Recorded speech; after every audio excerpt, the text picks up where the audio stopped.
ঝাইরা দে আমারে, ঝাইরা দে। উজাফর বাইটা খাইলেও কাজ হইব না, আমার দাসে বাই কাজে নে, আমার গাছের আগায় রাখবো রে, পড়তে আর দিব না রে। কাছে লইয়া গেলে ঠিক হয়ে যাবো নে।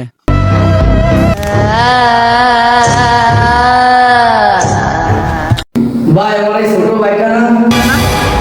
বাজান, তোমার কি হয়েছে বলো আমাকে। তুই চুল পাকনাম করিস না, থাপড় তোর কান কান সব লাড়া এলাম। আমার মাইক গাড়া করছে, ও আমার পড়তে দিব না, ও আমার গাছের আগায় রাখবো না।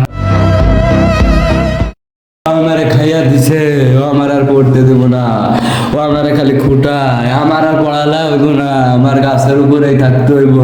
ফকির সাহেব, কি বুঝলেন? আমার ভাইটা না পড়ালেখা করতে চায় না। পড়ালেখার কথা কইলে দিনে ধরে ওর দিনটা একটু ছাড়া যায়।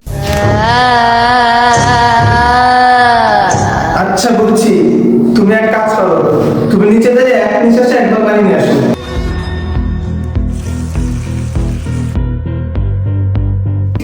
এক নিঃশ্বাসে একবার পানি নিয়ে আসছি। আচ্ছা ঠিক আছে, আপনারা এদিকে দাঁড়ান, আমার ঘরে লইয়া 1 লাখ এক রুমে যাইতে হইব, এই পানিটা ফুলে ওঠে দিতে হইব। সাদান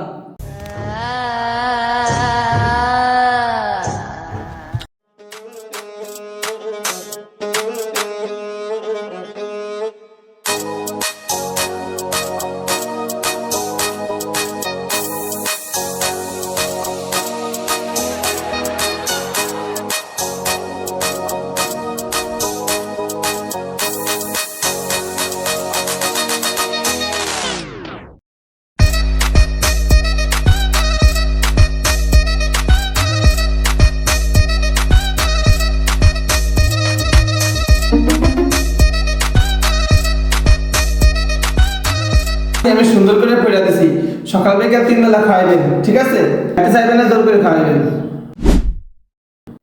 এখন ধরে এক গ্লাস খাওয়াই দেন। ছুটে গেছে রে, ছুটে গেছে, আমার কানে কানে কয়ে গেছে, ও ছুটে গেছে, মাইক গাছেন চলে গেছে, ও গাছের তা কাছে চলে গেছে। আর স্কুলের বই কো, আমার স্কুলের ব্যাগ কত আছে ধ্যান ছুটে পড়াশোনা রাখছেন কিছু লাগে এই ব্যাগ আসবেন। দেখছিস কত অল্প সময়ের ভিতরে ফকির সাহেব দিনটা ছড়াই ফেলালো। ভাই আসলে আপনি একটা জিনিস, আসসালামু আলাইকুম। ওয়ালাইকুম আসসালাম। ভিডিওটা ভালো লাগবে, সবাই একটু লাইক কমেন্ট শেয়ার করে দেবেন।